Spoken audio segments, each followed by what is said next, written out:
Racist passenger demands black pilot removed. Minutes later he takes off the plan. Before we dive in, kindly hit the subscribe button and let us know where you are watching from in the comments. The gate area was already tense before boarding even began. You could feel it in the restless shuffling of feet, in the clipped tones of impatience, in the way people stared more at their phones than at one another. This was a full flight, delayed twice, and everyone was carrying something heavy. Bags, expectations, unspoken frustrations. That was when the man in the navy blazer stood up and decided he'd had enough. He was loud without shouting, confident without being calm. The kind of voice that assumes it will be obeyed. He waved over a flight attendant and leaned in just enough to make sure others could hear. "I want to know who's flying this plane," he said. When the attendant answered matter-of-factly, he scoffed. "No. I mean the pilot. I saw him walk past the window. That black guy. I'm not comfortable with that." A hush fell over the nearby rows, the kind of silence that doesn't bring peace but pressure. Heads turned. A few people pretended not to hear, eyes fixed on nothing. Others watched closely, curiosity mixing with discomfort. The flight attendant stiffened, trained smile fading. "Sir, all our pilots are fully qualified," she said. "If you have a concern." "I have a right," he cut in, louder now. "I paid good money for this seat. I'm not trusting my life to some diversity hire. Get him off. Or I walk." That was the moment the story truly began, though most people didn't realize it yet. Because behind the cockpit door, Captain Elijah Moore was finishing his pre-flight checklist with steady hands. He'd heard the muffled commotion through the intercom, caught fragments of raised voices, felt the familiar tightening in his chest that came from knowing, without being told, exactly what this was about. This wasn't new to him. He'd grown up being underestimated, second-guessed, watched more closely than others. Flight school instructors who assumed he was lost. Passengers who looked surprised when he introduced himself as captain. Colleagues who praised him with that backhanded tone that said, "You're good, for you." Elijah had learned long ago to respond not with anger, but with excellence. Still, some days, it weighed heavier than others. The chief flight attendant entered the cockpit quietly and explained the situation. She didn't need to say much. Elijah nodded once, absorbing it all, his expression unreadable. "Thank you," he said. "I'll handle it." When he stepped into the cabin, the air shifted. Conversation stopped mid-sentence. The man in the navy blazer crossed his arms, chin lifted in defiance. Elijah stood tall in his uniform, calm, composed, eyes steady. He looked exactly like what he was. A professional entrusted with hundreds of lives. But the man didn't see that. He saw only what he wanted to see. "So," the man said, voice dripping with disdain, "you're the pilot?" "I am the captain of this aircraft," Elijah replied evenly. "I'm not flying with you," the man announced, as if declaring a law. "Get someone else. Or I'll make sure this airline hears about it." A ripple moved through the cabin. Some passengers frowned. Others nodded faintly, relieved someone was saying what they'd never admit out loud. Elijah let the silence sit. Then he smiled, small and controlled. "Sir," he said, "you are free to make that choice." The man blinked, thrown off. "What?" "You are free to disembark," Elijah continued. "This flight will be departing shortly." The man's face reddened. "You can't do that. I demanded you be removed." "And I declined," Elijah said calmly. "This aircraft is under my command. Any further disruption will delay departure." For a moment, it looked like the man might explode. But pride is a strange thing. It will often make a person choose humiliation over retreat. With a sharp laugh, he grabbed his bag and stormed down the aisle, muttering loudly enough for everyone to hear about lawsuits and incompetence and how this country was going downhill. No one stopped him. A few people clapped quietly. Most just watched, stunned. The door closed. The cabin exhaled. As the plane taxied toward the runway, something shifted, not just in the air, but in the people. Whispers turned into thoughtful silence. The irony settled in slowly. The man who claimed to fear incompetence had just walked away from one of the most qualified pilots in the fleet. Because Elijah Moore wasn't just any captain. He was a former Air Force pilot with thousands of flight hours, a safety record so clean it was used in training manuals, and a calm under pressure reputation that had saved lives more than once. None of that mattered to the man in the blazer. And that was the point. As the engines roared to life, Elijah's voice came over the intercom, steady and warm. He welcomed everyone aboard, acknowledged the delay, and thanked them for their patience. There was no mention of what had happened. No bitterness. Just professionalism. The plane lifted smoothly into the sky, leaving the gate, and the man's prejudice, far below. At cruising altitude, something else happened. A storm front appeared unexpectedly on the radar, aggressive and fast-moving. Turbulence rattled the cabin, sharp enough to draw gasps. Anxiety rippled through the passengers, some gripping armrests, others whispering prayers. In the cockpit, Elijah adjusted course with precision, hands sure, mind clear. This was what he was trained for. This was where he belonged. As the turbulence eased and the plane stabilized, relief washed through the cabin. A quiet trust replaced earlier tension. People looked at one another differently now, bonded by the shared vulnerability of flight and the unseen skill guiding them through it. Back on the ground, miles away, the man in the navy blazer sat fuming in the terminal, watching planes take off without him, convinced he'd been wronged. He would never know how close he'd been to witnessing greatness. Or how small his certainty had been. The lesson hung heavy in the air long after the seatbelt sign turned off. Prejudice doesn't just blind you to others, it costs you opportunities you didn't even know you needed. And sometimes, justice isn't loud or vengeful. Sometimes, it's quiet, dignified, and cruising at 35,000 feet. But as the flight prepared to descend, a new message flashed on Elijah's console, an alert that made his jaw tighten slightly. Another challenge. Another test. And this time, the stakes would be even higher. Because the real storm wasn't behind them yet. The alert didn't scream. It never did. It blinked calmly, almost politely, as if it weren't announcing a problem that could rewrite every life on board. Captain Elijah Moore stared at the panel for half a second longer than normal, long enough to confirm what he was seeing and short enough not to let fear settle in. A sensor discrepancy. Minor on paper. Dangerous in the wrong hands. Outside the cockpit, passengers laughed softly now, unaware of how quickly peace could turn into panic. Coffee cups rattled. Seatbelts lay loose. The irony was sharp. Just minutes ago, a man had walked off this plane claiming he feared incompetence. Now, hundreds of people trusted their lives to the very man he dismissed.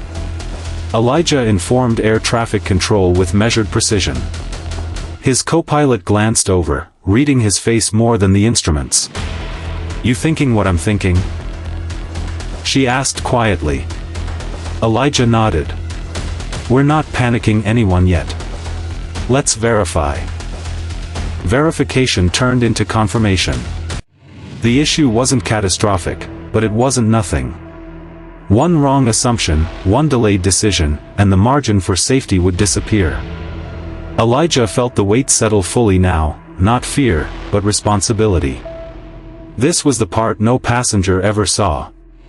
The quiet math of risk. The discipline to stay calm when the outcome wasn't guaranteed. As turbulence returned, sharper this time, murmurs spread through the cabin. A baby cried. A man whispered, "That didn't sound good." The flight attendants moved with trained smiles, but even they could feel the change. The air itself felt tighter, like it was holding its breath. Elijah's mind drifted, not away from the task, but through memory. His father's voice telling him he'd have to be twice as good to be seen as half as capable. Instructors who assumed he was lucky to be there. The countless times he'd been tested harder, questioned longer, trusted later. All of it had forged this moment. All of it had prepared him to decide without hesitation. He made the call. The intercom clicked on. His voice carried through the cabin, calm but firm. He explained there was a technical issue, that safety protocols were being followed, and that they would be adjusting course. No jargon. No drama. Just truth, delivered steadily. Some passengers stiffened. Others closed their eyes. Trust, once given, is most fragile when it matters most. The plane began its descent toward an alternate airport. On the ground below, weather systems collided unpredictably. Winds shifted. Rain hammered runways already slick with earlier storms. Air traffic control warned of congestion, other flights diverting, other problems stacking up. Elijah listened, calculated, adjusted. Every decision narrowed the path forward. Then, like a cruel punchline, he heard the name of the airport announced over the radio. It was the same city where the man in the navy blazer was stranded. The coincidence would have been laughable if the stakes weren't so high. As the plane broke through the clouds, visibility dropped. The runway lights shimmered like ghosts through sheets of rain. The cabin was silent now, the kind of silence filled with prayers and unspoken regrets. Somewhere in the back, someone whispered, "Please." Elijah's hands were steady. His breathing even. This was the moment that separated training from instinct, confidence from ego. He lined up the approach, compensating for wind shear, recalculating speed. The instruments flickered once, just once, and then stabilized. They touched down hard but controlled. Tires screamed against wet asphalt. The plane slowed, shuddered, then finally rolled to a stop. For a split second, no one moved. Then applause erupted, not the polite kind, but the kind born from survival. People cried openly now. Strangers hugged. A woman mouthed thank you toward the cockpit. The flight attendants exhaled like they'd been holding their breath for hours. Elijah sat back, eyes closing briefly. He allowed himself one deep breath. Justice, when it comes like this, isn't loud. It's earned. As the plane taxied to the gate, he learned something else. The man who'd walked off earlier had been loudly complaining at customer service, demanding compensation, still convinced he'd been right. And now, he was about to watch the very plane he refused to board arrive safely. Guided through a storm he'd never know about, by the man he thought shouldn't be there. But the story wasn't finished. Because as emergency crews surrounded the aircraft and maintenance teams rushed in, a senior airline executive, summoned by the incident, was already waiting at the gate. And Elijah recognized the name instantly. A man known for politics over principle. A man with a reputation for quiet decisions made behind closed doors. The kind of power figure who didn't like headlines. As the cabin door opened and passengers filed out, many stopping to thank him, Elijah straightened his uniform and prepared to step into a different kind of turbulence. One where skill mattered less than narrative. One where prejudice wore a smile and called itself policy. Across the terminal, the man in the navy blazer noticed him too. Their eyes met. And for the first time, the man looked uncertain. Because the final showdown wasn't going to happen in the sky. It was going to happen on the ground. And this time, everyone would be watching. The terminal didn't applaud the way the cabin had. It watched. Phones were already out, screens glowing, whispers moving faster than truth. An emergency landing, a storm diversion, a shaken flight, stories like that grow legs quickly. Captain Elijah Moore stepped onto the jet bridge into a different kind of spotlight, one that didn't care how steady his hands had been in the air. This spotlight wanted a villain, or at least a headline. The airline executive was waiting just beyond the gate, suit immaculate, smile polished to corporate perfection. His eyes flicked over Elijah, not with gratitude, but calculation. This was a man who measured risk in press coverage and profit margins, not human lives. Beside him stood two managers and a security officer, already positioned like punctuation marks at the end of a sentence someone else planned to write. Elijah Moore, the executive said smoothly, extending a hand. Quite a day. It was, Elijah replied, shaking his hand firmly. Everyone's safe. That's what matters.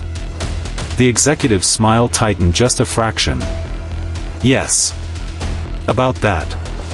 We'll need to do a full review. Standard procedure. Before Elijah could respond, a familiar voice cut through the air, sharp and indignant. There he is. The man in the navy blazer stepped forward, emboldened now by an audience. His earlier confidence had returned, reshaped into something louder. That's him. That's the pilot I warned you about. This whole mess proves my point. I want this on record. A hush fell. Travelers slowed. A few stopped outright. Elijah turned to face him calmly. The man's face flushed as he spoke faster, tripping over his own certainty. The flight had an emergency. We almost crashed. If you'd listened to me earlier. We did not almost crash, Elijah said evenly. We followed protocol and landed safely. The executive raised a hand, the universal gesture for control. Let's take this somewhere private. That was when a woman's voice rang out from the crowd. No. Let's keep it right here. She stepped forward, phone still raised. Others followed her lead.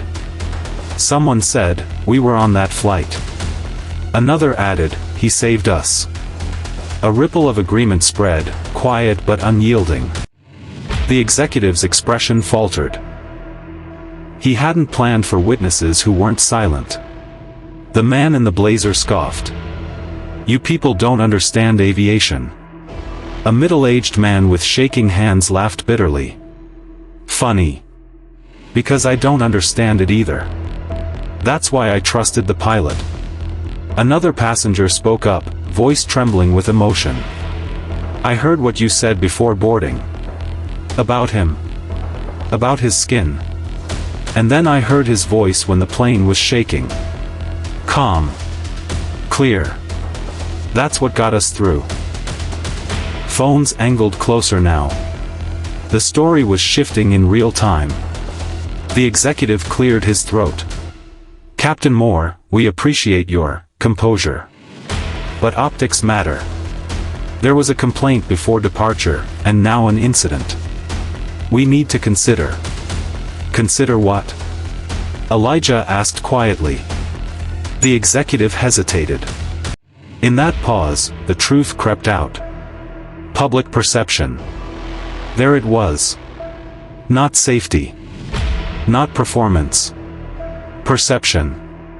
Elijah nodded slowly. Then consider this. He turned slightly, addressing not just the executive, but the crowd. Every procedure followed today was logged. Every decision recorded. My flight hours, my training, my evaluations, they're all documented. If there was an error, you'll find it. If there wasn't, then the only issue here is discomfort with who was in command. The man in the blazer opened his mouth, then stopped. For the first time, he looked around and realized the room was no longer with him. A flight attendant stepped forward, voice firm. I filed a report about his behavior before boarding. Several of us did. So did we, another crew member added. The executive's phone buzzed. He glanced at it, color draining from his face. Whatever he read wasn't good. Across the terminal, a large screen flickered as a news alert popped up, footage already circulating. A clip of the confrontation. A clip of passengers applauding after landing. The headline wrote itself. The executive exhaled sharply. He knew when a battle was lost. "Captain Moore," he said, tone shifting, "on behalf of the airline, thank you for your exemplary service under pressure." The words tasted like compromise, not conviction, but they were public. They mattered. The man in the blazer sputtered. "You're just going to ignore what I went through?"